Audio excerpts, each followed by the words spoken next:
Selamat pagi, Bapak, Ibu, Saudara sekalian yang kami kasihi di dalam Tuhan Yesus Kristus. Selamat berjumpa kembali dengan saya, Harry Lee, Gembala Sidang Restoration Christian Church di Los Angeles. Hari ini, hari Minggu tanggal 7 Maret tahun 2021, kita akan membahas Jagalah Hatimu yang akan kita ambil dari Amsal 4 ayat 23. Mari kita berdoa terlebih dahulu.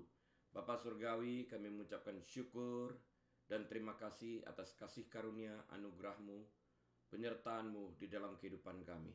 Engkau memelihara kami sepanjang malam sehingga kami boleh bangun lagi dalam keadaan tubuh jasmani, dalam keadaan tubuh rohani yang sehat, untuk mencari wajah-Mu, duduk diam di kaki-Mu, mendengarkan firman-Mu. Berbicaralah kepada kami ya Tuhan. Kami siap mendengarkan dan kami buka pintu hati kami selebar-lebarnya untuk menerima kebenaran firman-Mu yang pasti memerdekakan kami. Lebih dari itu ya Bapa, tolong kami agar kami secara aktif boleh menjadi pelaku kebenaran firman-Mu seumur hidup kami. Di dalam nama Tuhan Yesus, kami menerima firman-Mu dengan hati penuh dengan ucapan syukur dan terima kasih. Haleluya. Amin. Baik Bapak Ibu Saudara sekalian, mari kita buka Alkitab kita kepada kitab Amsal, pasal yang keempat, ayat yang ke-23. Akan saya baca untuk kita bersama-sama. Amsal 4 ayat 23 yang berkata, "Jagalah hatimu dengan segala kewaspadaan, karena dari situlah terpancar kehidupan."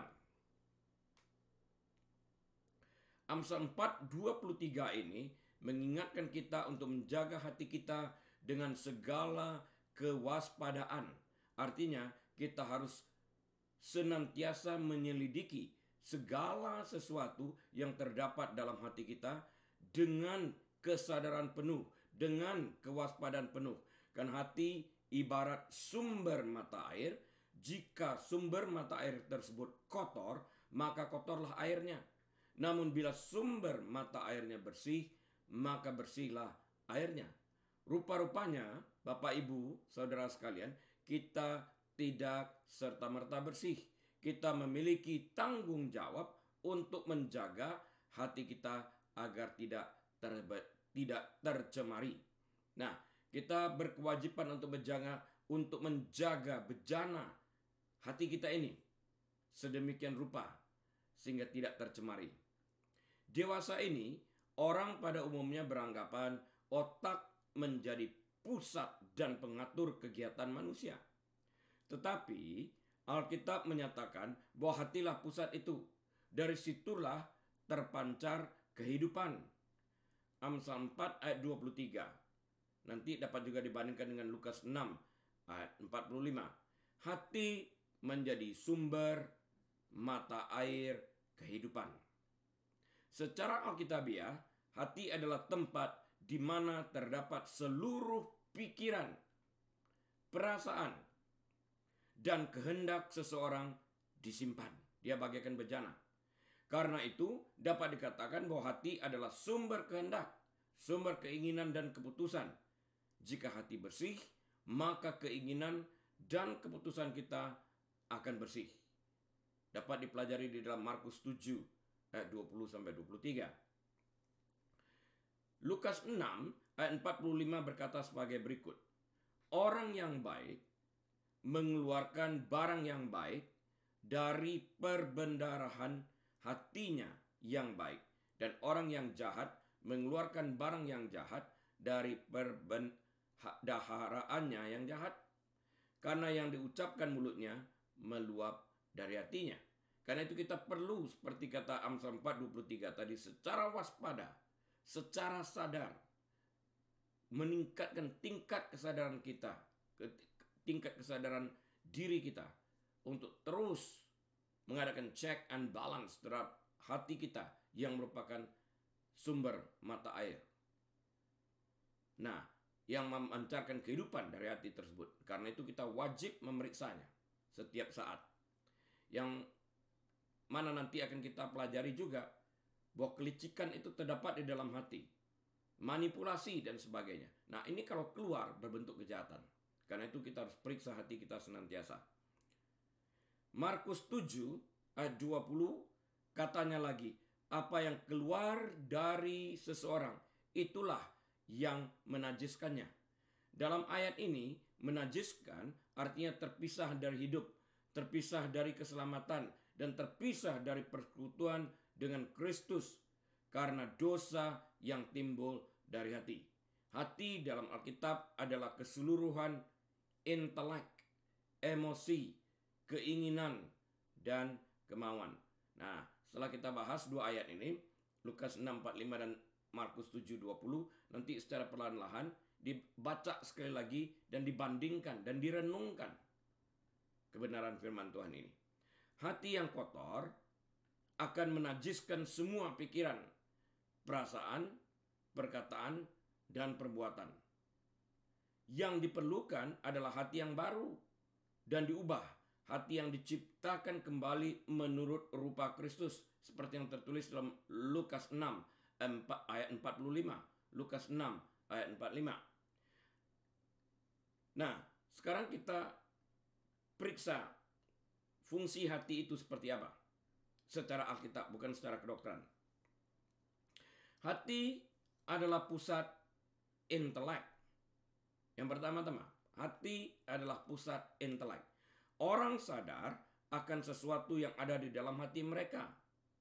Mereka berdoa dalam hati, mereka merenungkan dalam hati, mereka menyimpan firman Allah di dalam hati, mereka merencanakan sesuatu di dalam hati, mereka menyimpan kata-kata dalam hati, mereka berpikir dalam hati, mereka memiliki keraguan dalam hati, merenungkan dalam hati, percaya dalam hati, dan menyanyi dalam hati. Dengan demikian, semua kegiatan hati ini terutama adalah hal-hal yang menyangkut pikiran.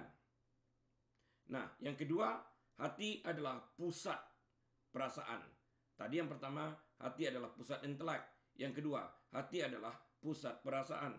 Alkitab berbicara tentang hati yang gembira, tentang hati yang mengasihi, tentang hati yang takut, tentang hati yang berani, tentang hati yang bertobat, tentang hati yang khawatir, tentang hati yang marah, tentang hati yang hidup kembali. Dapat dilihat itu di dalam Yesaya 57 ayat yang ke-15.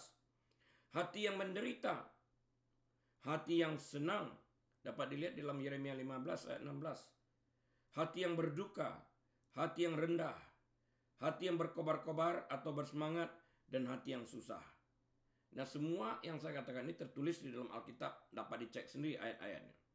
Dalam hal ini, semua kegiatan hati ini terutama bersifat emosional. Jadi sekali lagi, yang pertama tadi adalah hati adalah pusat intelek, yang kedua hati adalah pusat perasaan, dan yang ketiga adalah akhirnya hati adalah pusat kehendak manusia. Kita membaca dalam Alkitab mengenai hati yang keras, yang menolak untuk melakukan perintah Allah. Hati yang tunduk kepada Allah. Hati yang berniat melakukan sesuatu. Hati yang dengan setia mencari Tuhan. Hati yang mengambil keputusan. Hati yang rindu menerima Tuhan. Hati yang terarah kepada hukum-hukum Allah. Dan hati yang ingin melakukan sesuatu. Semua kegiatan ini terjadi di dalam kehendak manusia. Nah, mengikut Allah dan mengenal jalan-jalannya adalah suatu keputusan yang diambil secara sukarela dalam kesadaran penuh tanpa paksaan untuk tetap mengabdi kepadanya, kepada Tuhan. Mencari dahulu kerajaannya dan kebenarannya, seperti yang tertulis dalam Matius 6 ayat 33. Jikalau kita menemukan bahwa dahaga dan lapar akan Allah dan kerajaannya sedang menurun, kita harus menilai kembali prioritas kita. Kita tidak bisa semudahnya mengatakan, I'm burnt out. Saya tidak merasa lagi ingin memuji Tuhan, menyembah Tuhan, dan berdoa dan sebagainya. Periksa hati kita terlebih dahulu. dengan jujur mengakui kesuaman kita tersebut di hadapan Allah, dan dengan sungguh-sungguh berdoa memohon kerinduan baru akan Allah dan perkenaannya. Lalai dalam menjaga hati kita akan mengakibatkan kita menyimpang dari jalan yang aman dan terjebak dalam jerat pembinasaan. Nah, untuk ini nanti dapat dipelajari dalam Amsal 7 ayat 24 sampai dengan 27. Menjaga hati kita harus melebihi segala sesuatu, karena hati yang bersih akan menghasilkan kehidupan yang berkenan kepada Allah, seperti yang tertulis dalam Amsal 4 ayat 25 sampai 27. Kitab Yeremia pasal yang ke-17 ayat 9 sampai dengan 10 mengatakan sebagai berikut. Betapa liciknya hati, itu yang saya sampaikan tadi. Sekarang kita bahas. Sekali lagi, Yeremia 17 ayat 9 sampai 10 mengatakan, betapa liciknya hati, lebih licik daripada segala sesuatu. Hatinya sudah membatu. Hatinya sudah membatu. Siapakah yang dapat mengetahuinya? Aku Tuhan yang menyelidiki hati, yang menguji batin.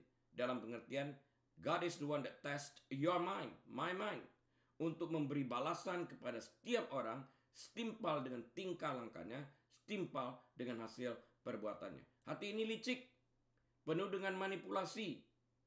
Orang dapat melakukan segala tindak kejahatan berdasarkan hasil redungan di dalam hatinya yang dikerjakan dalam tindakan-tindakan untuk merugikan orang lain.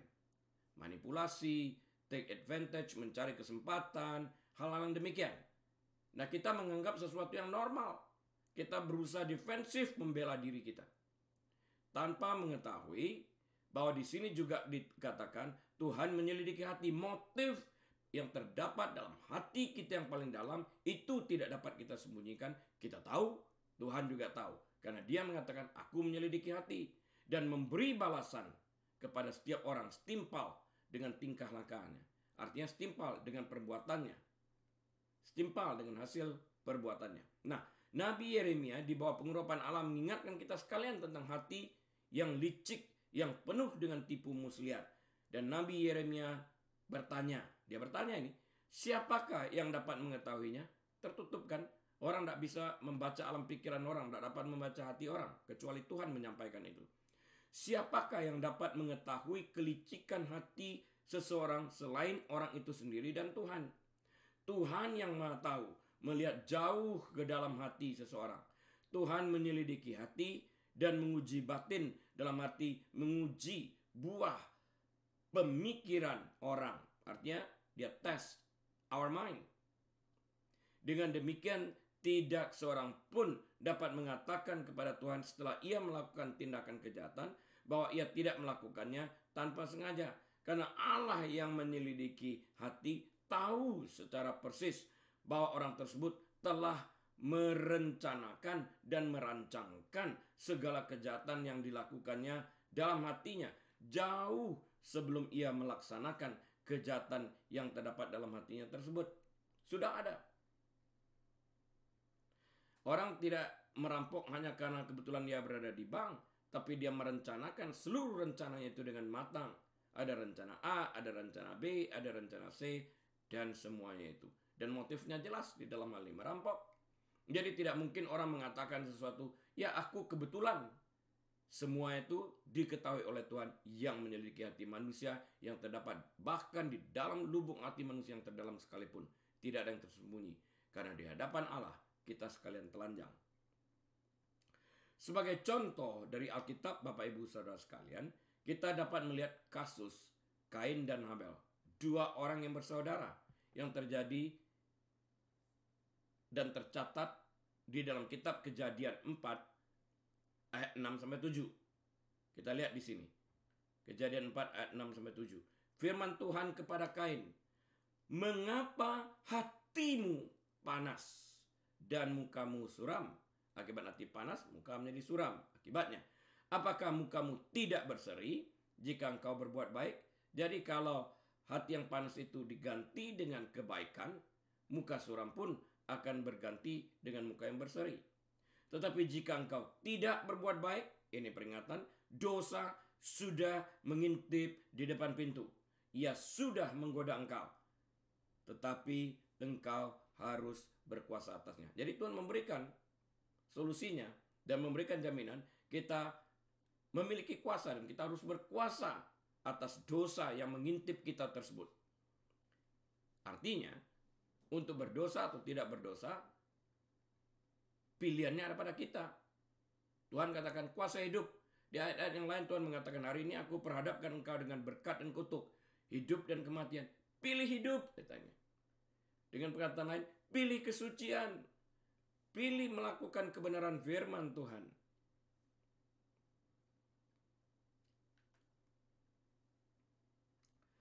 Perbuatan fasik Kain timbul akibat hatinya yang telah tercemar dengan perasaan dengki terhadap Habel, adiknya. Karena persembahan Habel, adiknya, diterima Tuhan, sedangkan persembahan Kain tidak diterima. Habel memberikan yang terbaik dengan iman. Sebaliknya, Kain tidak. Kenapa tidak belajar dari adiknya melihat sesuatu hasil yang begitu baiknya? Kenapa harus cemburu? Kenapa harus iri hati? Kenapa harus dengki? Itu terdapat di dalam hati. Karena itu yang kita katakan tadi, jika hati tercemar, hasilnya akan kita lihat merupakan perbuatan yang fasik. Tuhan ingin agar Kain merubah segala rancangan kejahatan yang terdapat dalam hatinya terhadap Habel adiknya. Sehingga mukanya yang muram akan menjadi berseri-seri pada saat hatinya dipenuhi dengan segala rancangan kebaikan. Tapi apakah itu yang dikerjakan oleh Kain setelah mendapatkan input, mendapatkan masukan dari Tuhan, mendapatkan solusinya? Tidak. Dia melaksanakan apa yang terdapat dalam alam pikiran yang telah dirancangkannya, terdapat di dalam hatinya. Itu yang dikerjakannya dengan memanipulasi adiknya. Dia sudah rancangkan itu. Dia ajak adiknya ke padang, berjalan-jalan dari sana, dibunuhnya. Manipulasi. Dia ada di dalam hatinya.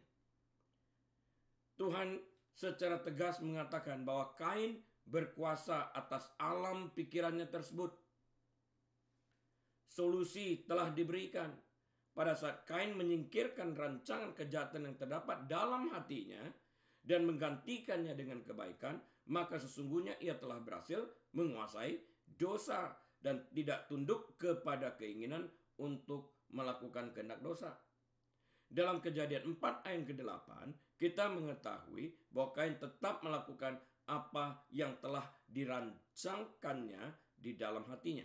Dan dalam Kejadian 4 ayat 9-10, Kain mencoba berkelip dari tindakan kejahatan yang telah dilakukannya terhadap Habel adiknya sesuai dengan rancangan kejahatan yang terdapat dalam hatinya. Pada saat Tuhan bertanya dan meminta pertanggungjawaban dari Kain tentang apa yang telah ia lakukan terhadap Habel adiknya. Dia bersifat defensif dan argumentatif. Ini pelajaran lain yang harus kita pelajari dan merubah segala sesuatu yang terdapat di dalam hati kita ini.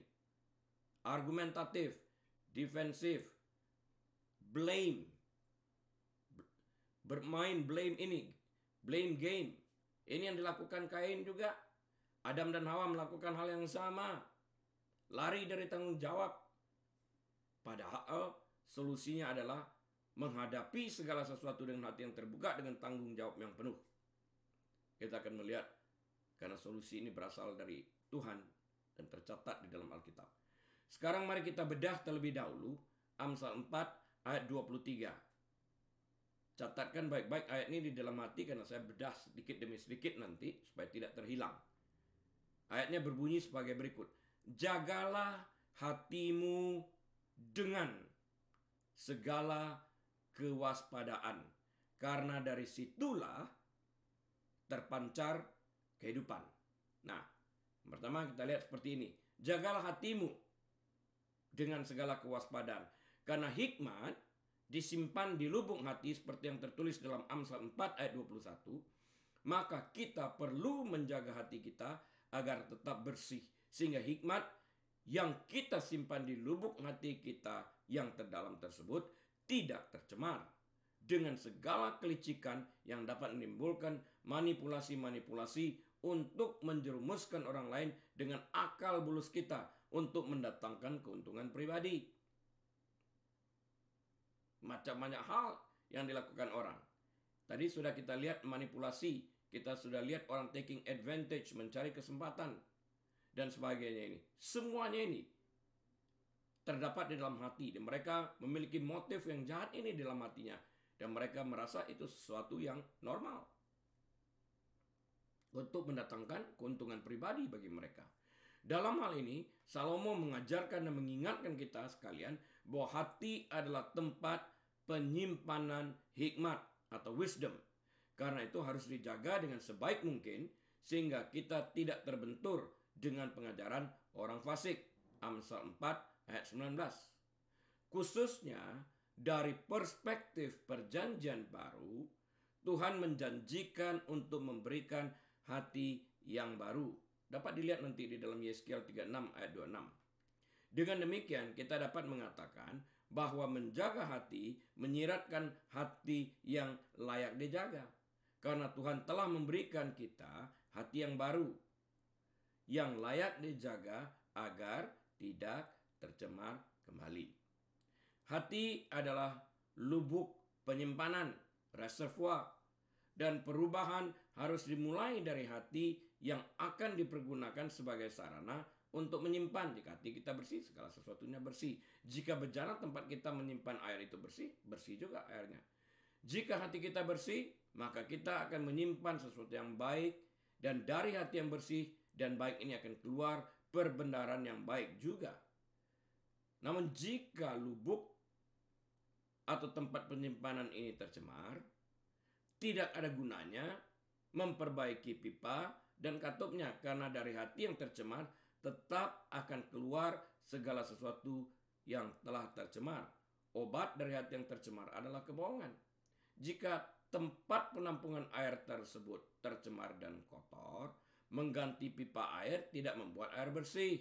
Yang harus kita jaga adalah bejananya agar jangan tercemar hati kita. Alkitab memperingatkan kita untuk menghindari hati yang bercabang, hati yang keras, hati yang sombong, hati yang tidak percaya, hati yang dingin, dan hati yang najis. Dengan segala kewaspadaan, yang pertama tadilah jagalah hatimu dengan segala kewaspadaan. Sekarang kedua kita bedah dengan pengertian dengan segala kewaspadaan. Jaga dengan segala kewaspadaan. Artinya apa? Artinya tidak mudah menjaga hati agar tetap bersih. Karena itu harus juga dengan segala kewaspadaan. Artinya dengan tingkat kesadaran yang penuh. Akan ada banyak kesempatan untuk memberikan hati kita kepada sesuatu yang oleh Allah melalui hikmatnya dilarang atau diperingatkan agar kita tidak menyerahkan hati kita kepada hal-hal yang bersifat dursila, jahat, dan kepada segala sesuatu yang tidak berkenan kepada Allah.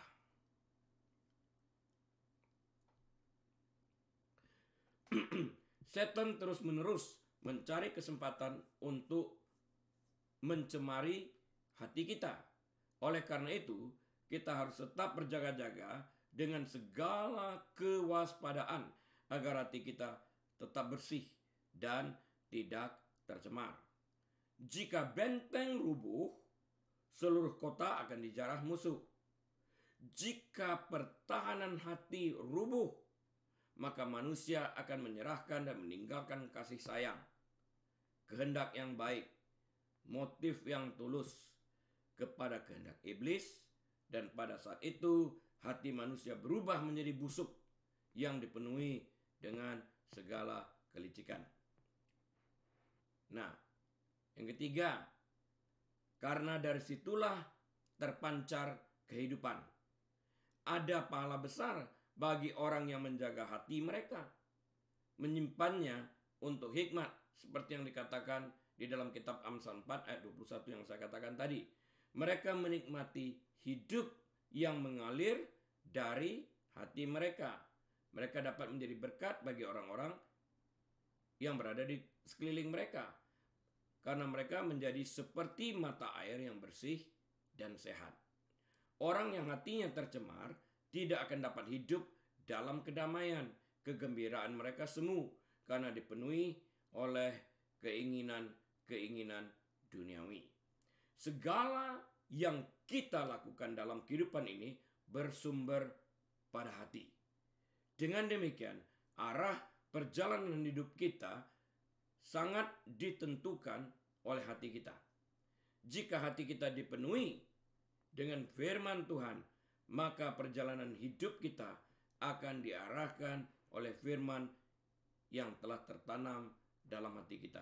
Jadi Tuhan dan firman-Nya inilah yang menuntun perjalanan hidup kita.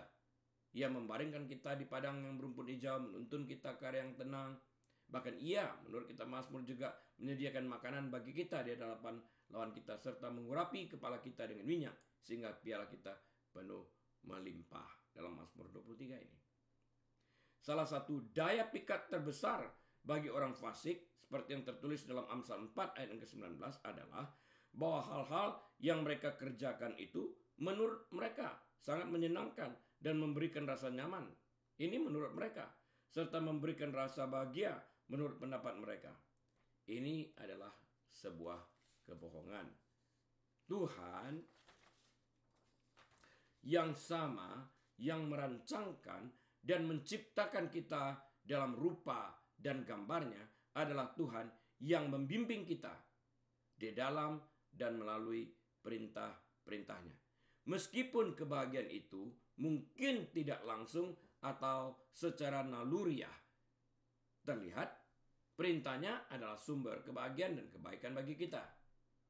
Jadi, firman itu memberikan perlindungan kepada kita, seperti batasan benteng yang mengelilingi kita, sehingga si jahat tidak dapat menembusnya.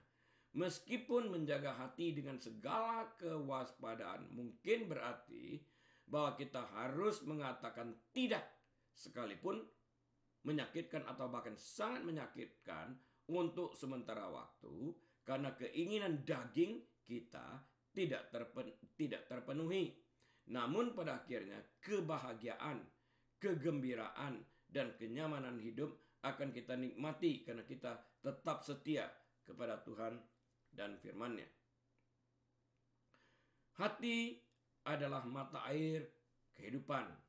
Telah kita katakan tadi, di mana kemampuan untuk hidup dengan kegembiraan dan kekuatan pada akhirnya datang dari dalam dan bukan dari luar. Bukan karena adanya circumstances yang baik. Amsal 14:30 mengatakan, hati yang tenang menyegarkan tubuh, tetapi iri hati membusukkan tulang. Jika kita mencemari hati kita sebagai sumber mata air kehidupan, maka kotorannya akan menyebar. Bejananya kotor, airnya pasti tercemar. Pada akhirnya, nafsu fasik yang tersembunyi akan menjadi dosa terbuka, dan rasa malu yang tak terkatakan akan menyertai kita sepanjang hidup ini. Kita dapat secara langsung melihat contoh dari Alkitab tentang Raja Daud yang mencemarkan hatinya pada saat ia melihat Batsheba sedang mandi. Daud kemudian menyalahgunakan kuasanya sebagai raja dengan melakukan perzinahan dengan Batsheba. Setelah itu, Daud merancang sebuah skenario jahat untuk membunuh Uria suami Batsheba, dan ini adalah jahat di mata Tuhan. Daud terjebak dalam nafsu fasik yang tersembunyi dalam hatinya, sehingga bukan saja ia melakukan perzinahan dengan Batsheba, istri Uria, ia bahkan membunuh Uria dengan rancangan yang dibuatnya sendiri, yang sudah barang tentu keluar dari hatinya yang sudah tercemar dengan kefasikan. Daud lupa bahwa posisinya dari seorang gembala diangkat sampai sedemikian tinggi oleh Tuhan sehingga dia menjadi Raja Israel menggantikan Saul. Dia sebagai gembala tidak mempunyai kesempatan melakukan kejahatan ini untuk ngintip Batsheba mandi atau mengutus Uria ke medan perang. Dia tidak mempunyai kuasa itu. Dia karena itu harus menyelidiki hati ini, ada check and balance, sehingga kita secara sadar mengetahui jangan sampai kelicikan dan kemunafikan, kebusukan hati itu menguasai hati kita yang tadinya murni.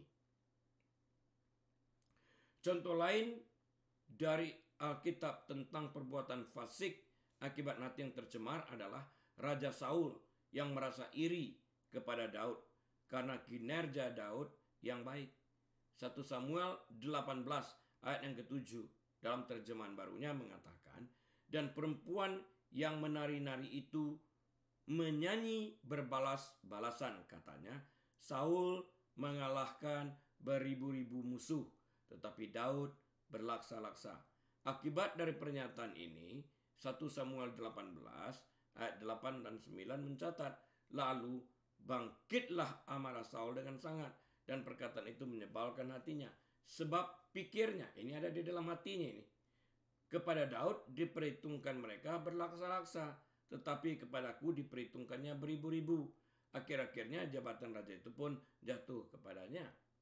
Nah, hatinya menjadi sebal, pikirannya menjadi negatif, racun-racun pikiran masuk ke dalam hatinya dan disimpan di sana. Sehingga pada ayat 9 dikatakan, sejak hari itu maka Saul selalu mendengki Daud. Ini asal-usulnya. Pada saat iri hati masuk, yang dapat membusukkan tulang, segala kejahatan dan perbuatan fasik akan muncul. Sulit memperbaiki ini nanti. Perbuatan fasik Raja Saul timbul akibat hatinya yang telah tercemar dengan perasaan dengki terhadap Daud. Tentang hal ini tercatat dalam 1 Samuel 18 ayat 10 dan 11.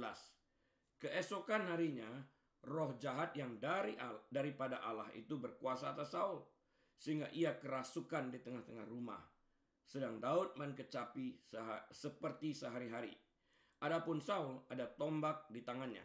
Saul melemparkan tombak itu karena pikirnya. Jadi di dalam hal ini, waktu melemparkan tombak ini, dia masih sadar berpikir nih, baiklah aku menancapkan Daud ke dinding. Ini adalah pikiran jahat yang terdapat dalam hati Saul. Tetapi Daud mengelakkannya sampai 2 kali. Jadi bukan hanya sekali, 2 kali dia berusaha menikam Daud dengan tombak dan lembingnya ini. Raja Saul sebenarnya tidak perlu merasa iri hati terhadap Daud. Karena segala sesuatu yang dikerjakan Daud adalah untuk kerajaan yang dipimpinnya. Daud memperkuat kerajaan Saul dengan memenangkan peperangan demi peperangan dan dengan demikian memperluas kerajaan Saul. Daud sangat setia kepada Saul. Segala kebaikan dan komitmen Daud ini diabaikan Saul. Dan ia mengizinkan rasa dengki memenuhi hatinya yang adalah mata air kehidupan. Dia tidak dapat melihat gambaran yang lebih besar daripada dirinya sendiri.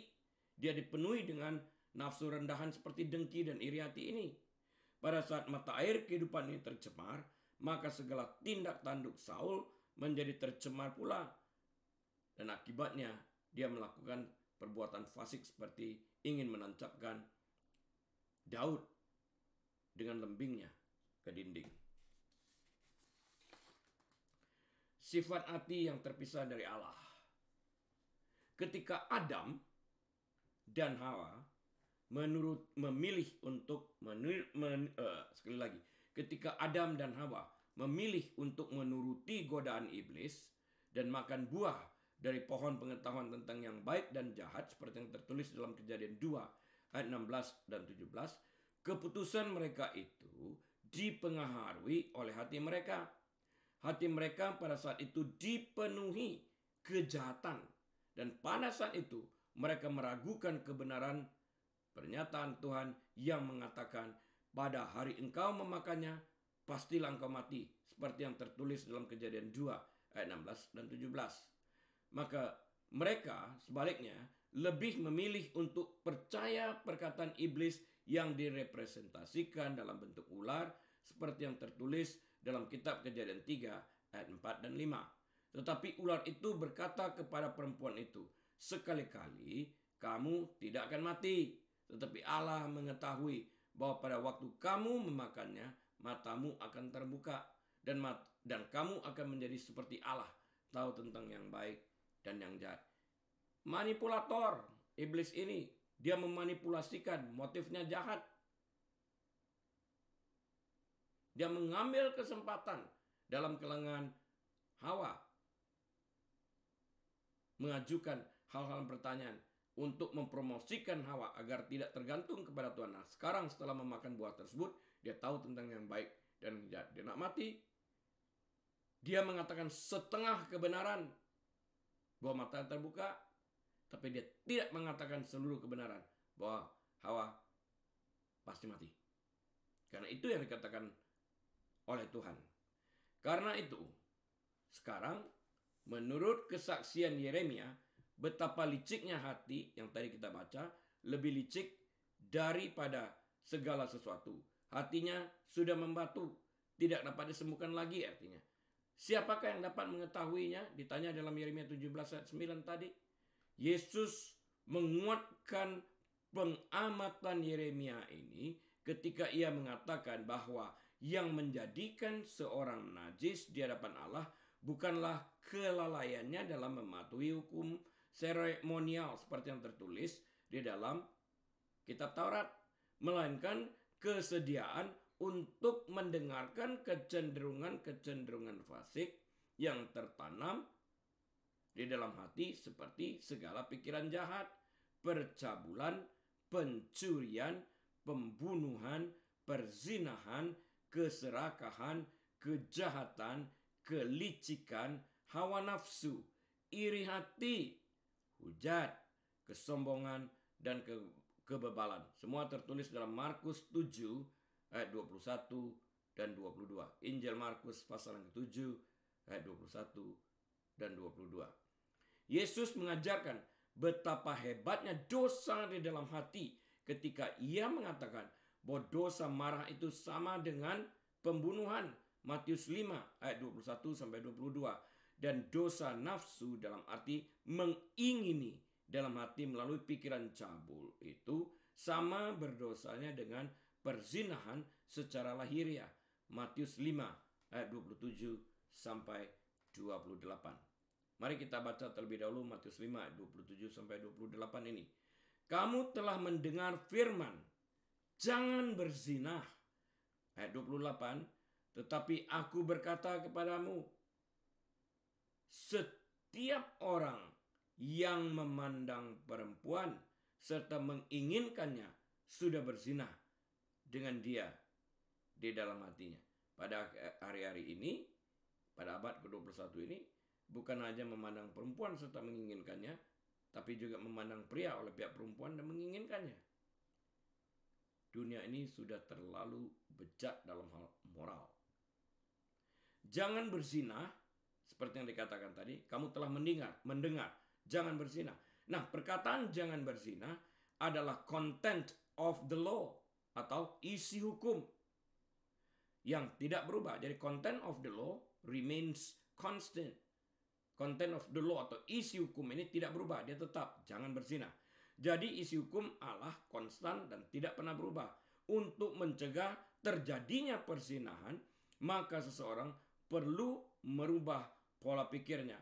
How to think rather than what to think. Bagaimana cara berpikir daripada apa yang harus dipikirkan. Cara berpikir yang salah akan membawa seseorang kepada apa yang dipikirkannya dalam bentuk tindakan. Jika cara berpikir yang salah ini diperbaiki, maka destinasi pun akan diperbaiki. Semuanya ini terdapat dalam hati yang menyimpan pikiran jahat. Dari semua contoh yang telah kita bahas di atas, kita mengetahui baik Kain, Raja Daud, maupun Raja Saul mempunyai kesempatan yang sama untuk merubah cara berpikir mereka yang salah dan menggantikannya dengan pikiran yang sehat dan baik yang tidak mendatangkan kecelakaan kepada orang lain. Tapi mereka tidak melakukannya. Nah, kita belajar dari kesalahan mereka agar kita tidak mengulangi kesalahan orang lain. Inilah hikmat dan kebijaksanaan itu. Yang disalahkan oleh Kristus bukanlah pikiran mendadak yang mungkin dibisikkan oleh iblis ke dalam pikiran seseorang. Bukan juga keinginan yang tidak senonoh yang muncul dengan tiba-tiba mendadak saja. Yang dimaksudkan adalah pikiran atau keinginan tidak senonoh yang dipelihara di dalam hati, diberi makan, diiming-imingkan, dibayang-bayangkan pikiran cabul tersebut, yaitu keinginan amoral yang akan dilaksanakan jikalau ada kesempatan. Keinginan dalam hati akan kenikmatan seksual yang tidak bermoral bila direnungkan dan tidak dilawan adalah dosa. Nah, orang Kristen harus berhati-hati dan harus menolak kesenangan yang diperoleh dari melihat gambar-gambar amoral, sebagaimana ditampilkan dalam film atau bacaan yang cabul, film pornografi, dan sebagainya ini. Dalam hal mempertahankan kesucian seksual, baik perempuan maupun laki-laki memiliki tanggung jawab. Seorang wanita Kristen harus berhati-hati agar tidak menampilkan bagian-bagian tubuh yang harus terlindung dari penglihatan orang lain, sehingga dapat menimbulkan pikiran-pikiran negatif bagi lawan jenisnya dan dapat menimbulkan tindakan-tindakan atau perbuatan-perbuatan yang tidak terpuji. 1 Timotius 2 ayat yang ke-9 dan 1 Petrus 3 ayat 2-3. Nah, Bapak Ibu Saudara sekalian, dalam mempertahankan hati tetap terawat dengan baik dan murni, setiap orang Kristen harus menang dalam setiap pencobaan yang diberikan iblis. 1 Yohanes 5 ayat yang keempat mengatakan, sebab semua yang lahir dari Allah mengalahkan dunia, dan inilah kemenangan yang mengalahkan dunia, iman kita. Jadi apa yang mengalahkan dunia? Iman kita. Setiap anak-anak Tuhan harus penuh kemenangan dalam hidupnya, tetapi faktanya masih banyak yang mengalami kekalahan dan kegagalan. Alkitab mengingatkan kita bahwa hidup itu adalah sebuah pertandingan dan kita harus menjadi juaranya untuk bisa mendapatkan mahkota dari Tuhan. 1 Korintus 9 ayat 25. Tiap orang yang turut mengambil bagian dalam pertandingan menguasai dirinya dalam segala hal. Mereka berbuat demikian untuk memperoleh suatu mahkota yang fana, tetapi kita untuk memperoleh suatu mahkota yang abadi, mahkota yang kekal. Dalam hal apa saja kita harus menang? 1. Kita harus menang atas pencobaan. Yakobus 1 ayat 12 mengatakan, berbahagialah orang yang bertahan dalam pencobaan, sebab apabila ia sudah tahan uji, ia akan menerima mahkota kehidupan yang dijanjikan Allah kepada barang siapa yang mengasihi Dia. Setiap pencobaan sejahat harus kita kalahkan dengan firman Tuhan. Tuhan Yesus pun mengalahkan si jahat dengan firman Tuhan. Ada tertulis 3 kali Yesus mengatakan itu. Dan kemudian akhirnya dia berkata, enyalah engkau iblis. Dalam hal apa saja kita harus menang? Yang pertama tadi saya katakan menang atas pencobaan. Yang kedua, menang atas nafsu dan perbuatan daging. Galatia 5 ayat ke-24 mengatakan, barang siapa menjadi milik Kristus Yesus, ia telah menyalibkan daging dengan segala hawa nafsu dan keinginannya. Setiap godaan hawa nafsu dan perbuatan daging atas tubuh perlu kehendak bebas kita yang sudah diperbaharui oleh firman untuk bisa ditundukkan dalam kerjasama dengan Roh Kudus. Jadi dengan menggunakan firman, kita sekarang dapat mengalahkan iblis karena Roh Kudus akan membantu mengingatkan kita untuk kasus-kasus tertentu, ayat mana ia akan memunculkan itu di dalam hati kita yang akan kita pakai terhadap godaan-godaan yang muncul. Dan kita akan muncul sebagai pemenang karena firman Tuhan tidak pernah gagal.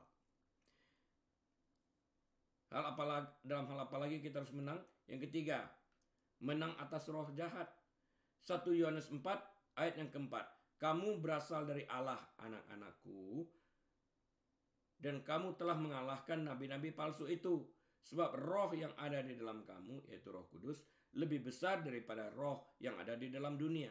Setiap orang percaya jangan sampai kalah atau takut serta terintimidasi oleh roh-roh jahat yang telah dikalahkan oleh Tuhan atas kemenangannya di kayu salib.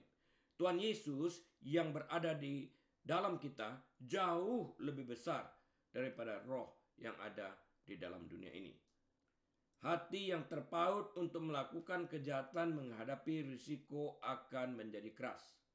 Orang yang terus-menerus menolak untuk mendengarkan firman Allah dan menaati yang diperintahkannya dan sebagai gantinya menuruti keinginan-keinginan jahat hati mereka akan menemukan bahwa Allah akhirnya akan membiarkan mereka mengeraskan hati mereka sehingga mereka kehilangan segala kepekaan kepada firman-Nya dan keinginan Roh Kudus. Dapat dipelajari di dalam Keluaran 7 ayat yang ketiga dan Ibrani 3 ayat yang ke-8.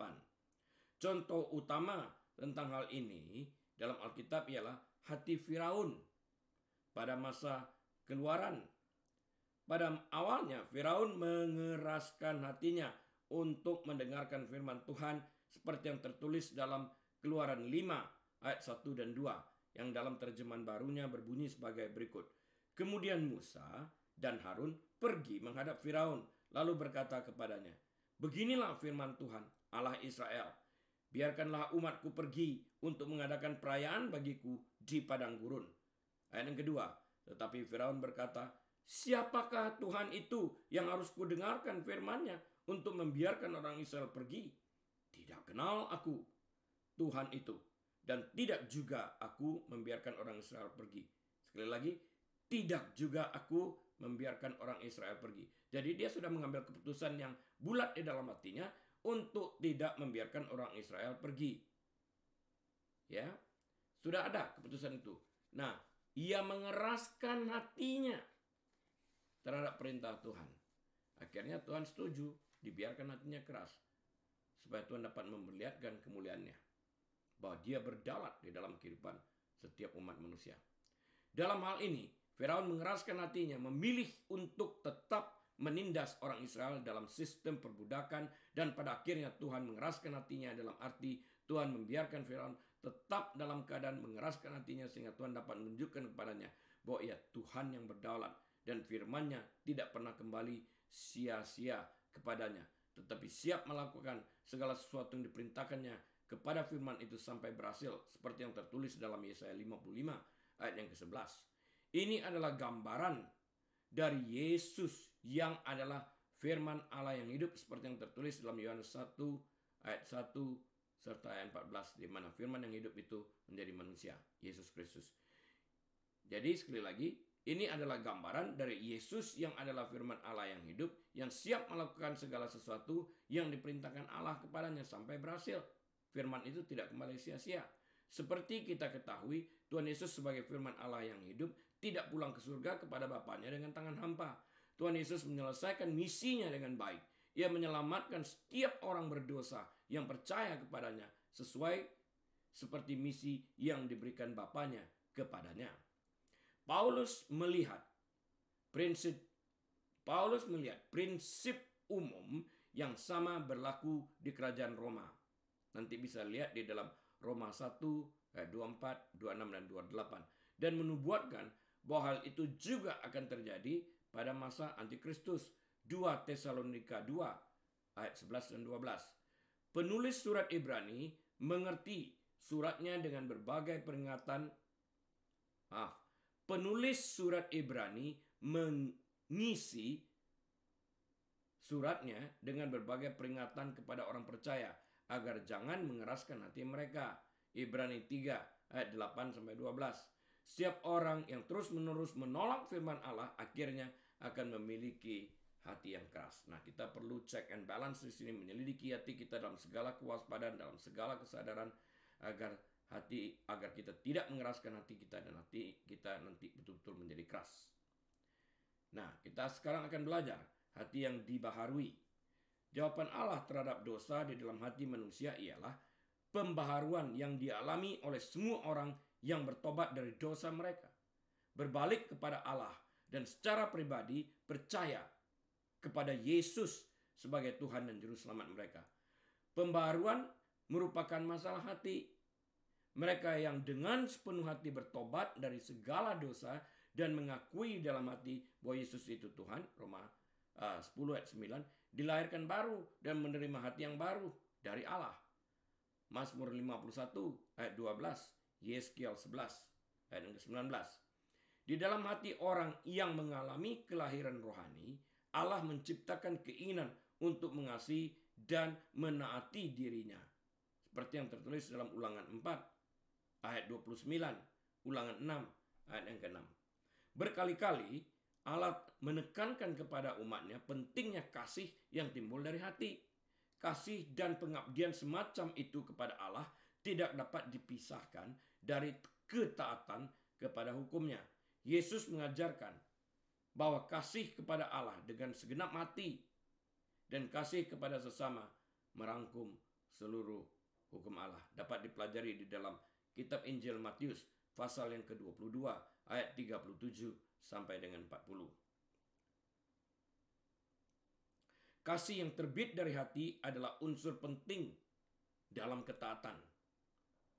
Ya, mereka taat karena mereka mengasihi. Terlalu sering umat Allah berusaha untuk mengganti kasih sejati dari hati dengan ketaatan kepada upacara agama yang lahiriah, seperti hari raya persembahan, korban, dan sebagainya. Ketaatan lahiriah tanpa ada keinginan dalam hati untuk melayani Allah adalah kemunafikan dan sangat dikecam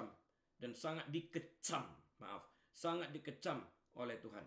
Jadi persembahan-persembahan lahiriah itu tanpa disertai hati yang mengasihi hanyalah sebuah upacara, tidak lebih daripada itu. Kita dapat membawa uang seberapa banyak pun ke dalam kantong persembahan yang disiapkan, tapi jika hati kita tidak dipenuhi dengan kasih, persembahan kita itu percuma. Banyak kegiatan rohani lainnya terjadi di dalam hati orang percaya yang dibaharui. Mereka memuji Tuhan dengan segenap hati. Tertulis kok di dalam Mazmur 9 ayat 2. Merenung di dalam hati. Mazmur 19 ayat 14. Berseru kepada Allah dari dalam hati. Juga dalam kitab Mazmur 84 ayat 3. Mencari Allah dengan segenap hati. Mazmur 119 ayat 2 dan 10. Menyimpan firman Allah di dalam hati. Mazmur 119 ayat 11. Atau Ulangan 6 ayat 6. Mengandalkan Tuhan dengan segenap hati. Amsal 3 ayat 5. Mengalami kasih Allah yang dicurahkan ke dalam hati mereka. Roma 5 ayat 5. Dan menyanyi kepada Allah dalam hati mereka. Efesus 5 ayat 19 dan Kolose 3 ayat 16. Kita harus mempersembahkan, melantunkan nyanyian rohani, bukan nyanyian duniawi. Dapat diperiksa di dalam Kolose 3 ayat 16. Sebagai kesimpulannya, summary, kita wajib menjaga hati kita dengan segala kewaspadaan dalam tingkat kesadaran yang penuh dengan memasukkan firman Tuhan yang hidup. Karena dari hati yang bersih inilah terpancar kehidupan yang berkenan kepada Allah. Amin. Mari kita berdoa. Bapa di dalam surga, kami mengucapkan syukur dan terima kasih untuk kebenaran firman-Mu.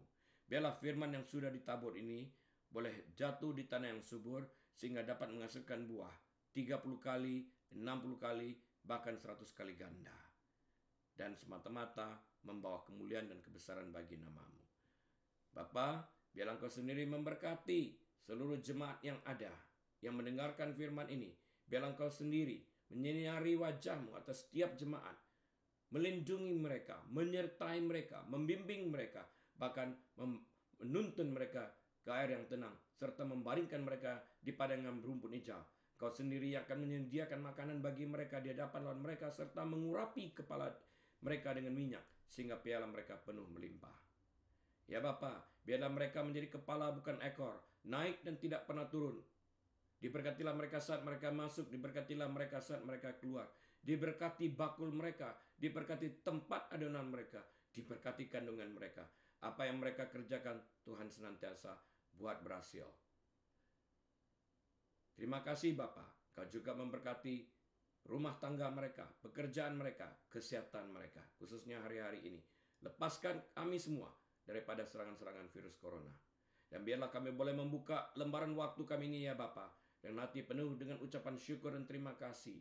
Dengan hikmat dan marifat dari Bapa Surgawi, damai sejahtera dari Tuhan Yesus Kristus, dalam persekutuan yang manis dan erat bersama dengan Tuhan Allah Roh Kudus, saat ini bahkan sampai selama-lamanya. Tuhan Yesus datang kali keduanya menjemput kita semua yang percaya kepadanya. Haleluya. Amin, amin, dan amin. Sampai jumpa minggu depan atas seizin Tuhan. Tetap sehat. Haleluya.